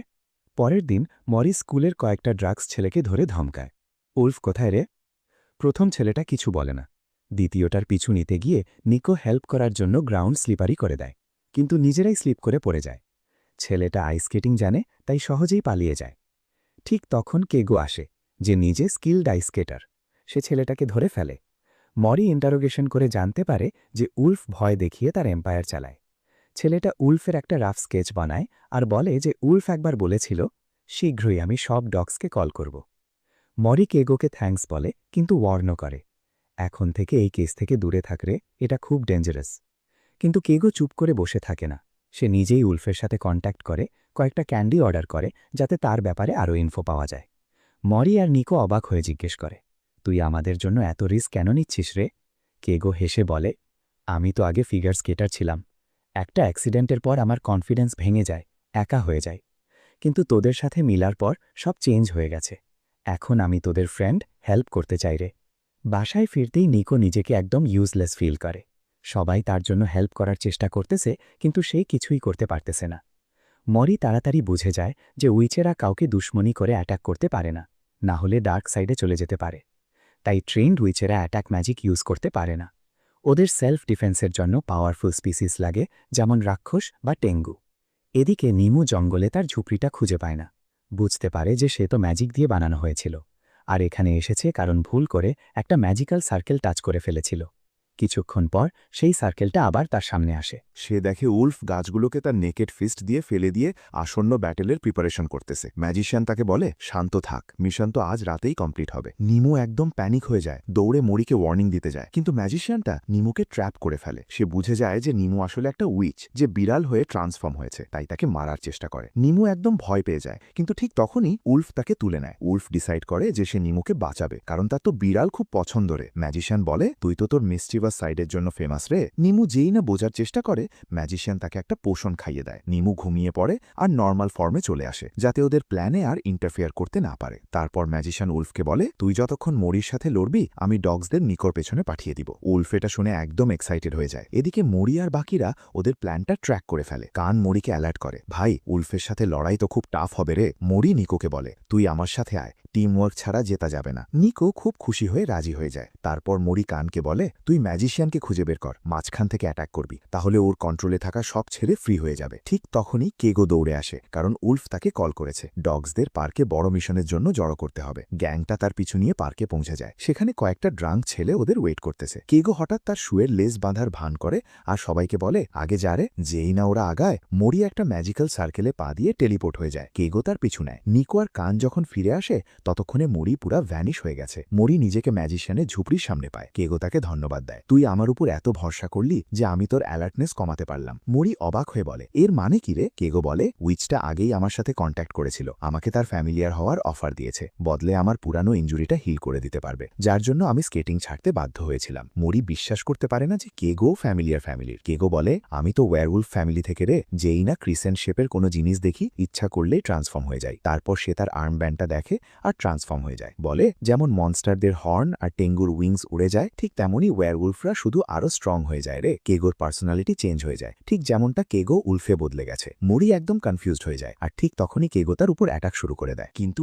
অনেক অ্যাটাকের পরেও মরি একদম আনহার্মড থাকে। সে কেগোকে বলে, এটা তো কানকে হারানোর জন্য যথেষ্ট, কিন্তু এটা একটা আলাদা ফিল দিচ্ছে রে। তারপর সে কেগোর পেটে একটা পাঞ্চ মারে। কেগো অজ্ঞান হয়ে পড়ে যায়। এদিকে নিমু অরিজিনাল ওয়ার্ল্ডে একটা বেঞ্চে জেগে ওঠে। তার মেসেজ আসে যে বাকি গ্যাং ম্যাজিশিয়ানের সাথে লড়তে পার্কে চলে গেছে। এদিকে নিকো পাগল ছেলেদের ক্রাউড দেখে টেনশনে পড়ে যায়। তার অ্যালার্ট ট্রিগার হয়ে যায়। কান মরি আর কেগোকে ফোন করার চেষ্টা করে, কিন্তু কেউ ধরে না। তাই নিকো নিজেই ক্রাউডের সাথে ডিল করার প্ল্যান করে। সে ওয়ারিড হয়ে যায় যে কান একা লড়তে পারবে না, বিশেষ করে ইনজুর্ড থাকা সত্ত্বেও, কিন্তু বলে, আমরা তো কিছু একটা করবই রে। নিকো ডিসাইড করে যে তাদের ভিজিবিলিটি স্পেল লাগাতে হবে। তারপর ক্রাউডের মধ্যে ঢুকে রিয়েল ম্যাজিশিয়ানকে খুঁজবে, কিন্তু ম্যাজিশিয়ান স্পেল ইউজ করতে করতে ওদের ডিটেক্ট করে ফেলে আর তার মিনিয়নদের অ্যাটাক করার জন্য পাঠিয়ে দেয়। কান আর নিকো তাড়াতাড়ি রিট্রিট করে। কান ফাইটের জন্য রেডি হয়, কিন্তু নিকো একটা রিস্কি কিন্তু অনেক ইফেক্টিভ প্ল্যান ভাবে। সে কানকে তার স্ট্র্যাটেজি ফলো করতে কনভিন্স করে। তারপর এয়ার থেকে ক্রাউডের উপর দিয়ে ওদের পিছু নিতে বাধ্য করে, কিন্তু এটা শুধু ম্যাজিশিয়ানকে খুঁজে বের করার জন্য, যে এখনও ইনভিজিবল আর যে কোনো সময় অ্যাটাক করতে পারে। ম্যাজিশিয়ান বুঝে যায়, তার মিনিয়নদের কানের দিকে পাঠায়, কিন্তু দেখা যায় নিকো তার ক্লোন ক্রিয়েট করে ফেলেছে। তার সেকেন্ড ক্লোন পেছন থেকে অ্যাটাক করে ম্যাজিশিয়ানকে অজ্ঞান করে দেয়। ম্যাজিশিয়ানটা বিশাল আকার হয়ে যায়, কিন্তু এটা সত্যি নয় যে ওই মাস্টারমাইন্ড। আসল ম্যাজিশিয়ান তো একটা ছোট্ট বুড়ি মহিলা, যে একটা টাইনি লাক্সারিয়াস স্পটে উঠতেছে। গ্যাং একদম শকড হয়ে যায় যে এই তো সেই লোক যার জন্য ওরা এত ওয়ারিড ছিল। কান একটা স্ল্যাপ মারতেই সে অজ্ঞান হয়ে যায়। তারপর কান তাকে ধরে একটা গাছে বেঁধে ফেলে, কোয়েশ্চেনিং মোডে রাখে। বুড়ি মহিলাটা বলে, যখন আমি প্রথম আমার ম্যাজিক্যাল পাওয়ার ডিসকভার করলাম, তখন তো আমি শুধু একটা ছোট্ট মেয়ে ছিলাম রে। সেলফ থটের কারণে আমি ম্যাজিশিয়ান হয়ে গেলাম। আমি তো শুধু খুশি থাকতে চাইতাম, কিন্তু বুড়ি ম্যাজিশিয়ান হয়েও তো তা পারলাম না। তখনই একটা মিস্টিরিয়াস লোক এসে বলল যে যদি স্যাক্রিফাইস দিস তাহলে তোর হিডেন পাওয়ার অ্যাওয়েকেন হবে। সে তার শেপটা ছাড়ল। নিকো আর কান তাকে সাইন করার আগে রুলস অ্যান্ড কন্ডিশনস কেয়ারফুলি পড়তে বলে। এখন গ্যাং বুঝে যায় যে এ তো আসল মাস্টারমাইন্ড না রে। ওরা জিজ্ঞেস করে, তোর বস কে রে? ম্যাজিশিয়ান কিছুই রিভিল করে না। কান ফিঙ্গার মুভ করে ইন্টারোগেশন মোডে প্রভোগ করে। ঠিক তখনই নিমু চলে আসে। তাড়াতাড়ি নিকো আর কানকে বলে যে তার জাদুকরের রিয়েল ফর্মে সবকিছু জানা হয়ে গিয়েছিল, কিন্তু সত্যি বলার আগেই ধরা পড়ে গিয়েছিল। সে মুড়ির খোঁজ করে, জানতে পারে যে মুড়ি কেগোর সাথে গায়েব হয়ে গেছে। এটা শুনতেই নিমু সব কানেক্ট করে ফেলে। বুঝে যায় যে কেগোই তো সেই উলফ নামের ওয়্যারউলফ, আর এখন তো মুড়ি আর কেগো মুখোমুখি লড়াই করতেছে। এটা শুনে সবার হুশ উড়ে যায়। নিমু তখন জাদুকরকে বলে, আমাদের তাড়াতাড়ি সেখানে নিয়ে যা যেখানে দুজনে লড়তেছে। এদিকে মরির মনে হয় যে কেকো সত্যিই তার মতোই পাওয়ারফুল রে। তার শার্প ক্ল আর তীক্ষ্ণ ইনস্টিংক্ট দিয়ে মরির প্রত্যেকটা চাল পরে ফেলতেছে। মরি একটু ক্যাজুয়ালি কথা শুরু করে যাতে তার মনোযোগ ভেঙে যায়। বলে, আমি তো ভেবেছিলাম ওয়ার তো সব এক্সটিংক্ট হয়ে গেছে রে। কেগো একটু হেসে বলে, এই পাওয়ার তো আমার বাবার থেকে পেয়েছি। আমি তো অনেক জেনারেশনের পর প্রথম যে আমার ওয়্যারওয়ুলফ পাওয়ার আওয়েকেন করলাম। মরি জিজ্ঞেস করে, আর তোর এই ফর্মটা তোর রিয়েল ফর্মের সাথে কি কানেকশন রে? উলফ বলে, আমরা দুজন আলাদা আলাদা এক্সিস্ট করি। আমি কেগোর সব মেমোরি দেখতে পাই, কিন্তু নিজের কোনো মেমোরি রাখি না। আসলে কেগোই তো এই সুইচের সাথে ডিল করেছে, কিন্তু সব ডার্টি ওয়ার্ক তো আমিই করি। মরি রেগে গিয়ে বলে, তাহলে আমি তোর কাছে শুধু একটা পণ ছিলাম? আমাদের দোস্তি সব মিথ্যা ছিল? কেগো কোনো জবাব দেয় না, শুধু গ্রাউল করে আর মরির উপর ঝাঁপিয়ে পড়ে। বলে, ফেস টু ফেস ফাইটে আমি হারবো না রে। মরি শান্ত গলায় বলে, আমি তো একা না রে। আর ঠিক তখনই কেগো হঠাৎ স্লাইম জেলে আটকে যায়, যেটা নিকো পেছন থেকে স্পেল দিয়ে অ্যাক্টিভেট করে দিয়েছে। মরির সুযোগ দেখে একটা জোরদার মার মারে আর বলে, তুই জিততে পারবি না রে, কারণ আমার তো ফ্রেন্ড আছে। কিন্তু এখন নিকোর ম্যাজিক এনার্জি পুরা শেষ হয়ে গেছে, সে আর মরির সাথে হেল্প করতে পারতেছে না। উইচটা চিৎকার করে বলে, এখনই সুযোগ রেখে গো, ওকে শেষ করে দে। কান রেগে গিয়ে বলে, আর একটা কথা বললেই তোকে আমি নিজে শেষ করে দেব। উইচ তাও উস্কায়, মেরে ফেল রে, যদি ও মরে যায় তো তুইও মরবি, কারণ তোদের মধ্যে প্যাক্ট হয়েছে। কেগো চুপচাপ তার কবজিতে বানানো ফ্যামিলিয়ার মার্কটা দেখায়, তারপর আবার মরির দিকে ঝাঁপিয়ে পড়ে। এবার লড়াইটা আরও ইন্টেন্স হয়ে যায়। কান বুঝতে পারে যে কেগো একটু এজ নিচ্ছে, তার অ্যাট্যাকগুলো একদম আনপ্রেডিক্টেবল। মরিকে পেছনে ঠেলতে ঠেলতে সে গ্রাউল করে, কিন্তু মরি এখন পুরা কনসেন্ট্রেটেড। সে তার প্রেসাইজ অ্যাট্যাকের ফায়দা তুলে নেয়। জোরে জোরে পাঞ্চের বৃষ্টি শুরু হয়। কেগো সেগুলো ব্লক করে, কিন্তু মরির আসল প্ল্যান অন্য। সে ধীরে ধীরে কেগোকে পেটের দিকে পুশ করতেছে। কেগোর সন্দেহ হয়, সে বাঁ দিকে লাফ দেয়, কিন্তু ঠিক তখনই মরি ট্র্যাপ অ্যাক্টিভেট করে দেয়। খানের সাথে লড়াইয়ের সময় যে উইক স্পটটা দেখেছিল সেটা এখন এক্সপ্লয়েট করে, আর কেগোর কপালে জোরদার মার মারে। রক্ত চোখে চলে আসে, কেগো কিছু দেখতে পায় না। মরির সুযোগ পেয়ে যায়, একটা পাওয়ারফুল হিট দিয়ে কেগোকে অজ্ঞান করে ফেলে। লড়াই শেষ হতেই নিকো দৌড়ে এসে মরিকে জড়িয়ে ধরে। মরিও তাকে কষে ধরে, জিজ্ঞেস করে, তুই ঠিক আছিস তোরে? এখন সবাই উইচের কাছে চলে আসে। মরি বলে, এখন কেগোকে তার প্যাক থেকে ফ্রি করে দে, ও হার মেনে নিয়েছে। উইচ ভয় ভয় মানা করে, যদি আমি ওকে ছাড়িয়ে দিই তো তোরা আমাকে মেরে ফেলবি। নিকো এগিয়ে এসে ওয়াদা করে, আমরা তোকে কোনো ক্ষতি করব না রে, আমি তোর জন্য উইচদের পবিত্র জায়গায় একটা পিসফুল লাইফের রাস্তা খুঁজে দেব। সে আরও বলে, আমাদের সবাইকে একসাথে থাকতে শিখতে হবে। আমাদের ম্যাজিক যতই আলাদা হোক না কেন, উইচটা তার কথা মেনে নেয়। কিন্তু যেই না সে মাস্টার মাইন্ডের নাম বলতে যায়, হঠাৎ দারুণ ব্যথায় ঝটপট করে ওঠে। তার শরীরটা ধীরে ধীরে ফেড হয়ে যায় আর কয়েক সেকেন্ডের মধ্যে পুরা গায়েব হয়ে যায়। মরি তাড়াতাড়ি বুঝে যায় যে তার ওপর একটা কার সিল লাগানো ছিল। যদি ইনফো দিত তাহলে তার সব ম্যাজিক পাওয়ার ছিনিয়ে নেওয়া হতো। সে তখনই কেগোর দিকে দৌড়ায়। ভাগ্য ভালো যে কেগো এখনও জীবিত আছে, কারণ উইচ মরে যাওয়ায় তার প্যাক অটো ক্যান্সেল হয়ে গেছে। সবাই কেগোর দিকে ছুটে যায়। কেগো আস্তে আস্তে জিজ্ঞেস করে, আমি তো এত কিছু করলাম, তাও তোরা আমাকে মাফ করে দিচ্ছিস? নিকো মুচকি হেসে বলে, এখনও না রে, যতক্ষণ না তুই সবকিছু খোলাখুলি বলবি। তারপর বলে, এখান থেকে তাড়াতাড়ি বেরোতে হবে, এই জায়গাটা শিগগিরই ভ্যানিশ হয়ে যাবে। কিছুক্ষণ পর সবাই একটা পাবলিক বাথ হাউসে পৌঁছে যায়। সেখানে কেগো সত্যি কথা বলে। উইচটা তাকে বলেছিল যে যদি সে তার ফ্যামিলিয়ার হয় তাহলে একটা এলিক্সির দেবে, যেটা তার মায়ের অসুখ সারিয়ে দিতে পারবে। নিমু তাড়াতাড়ি বলে ওঠে, ও তো মিথ্যা বলছিল রে, এমন এলিক্সির তো এক্সিস্টই করে না, কারণ তার জন্মের সময় কারোরই তার ম্যাজিকের খবর ছিল না। কিন্তু নিকোর কাছে তো আসলেই সেই এলিক্সার আছে। সবাই মানা করলেও সে কেগোর মাকে দিয়ে দেয়। কিছুক্ষণের মধ্যেই মিরাকেল হয়, তার মা হুইলচেয়ার থেকে উঠে দাঁড়ায়, পুরা ঠিক হয়ে যায়। কেগোর চোখ দিয়ে পানি পড়তে থাকে। কান আর নিকোও কেঁদে ফেলে। শুধু মরি শান্ত হয়ে দাঁড়িয়ে থাকে, মুখে হালকা হাসি নিয়ে। তারপর কেগোর মা সবার জন্য খাবার বানায়, বলে, আমি তোমাদের এই এহসান কখনো শোধ করতে পারবো না রে। মরি হেসে বলে, তাহলে এই কাজটা কেগো করবে। তার মাও হেসে রাজি হয়ে যায়। এখন কেগো ডিসাইড করে যে সে টিমের সাথেই থাকবে, কারণ তার মা আবার কাজে ফিরে গেছে আর শিগগিরই ফরেন ট্যুরে যাবে।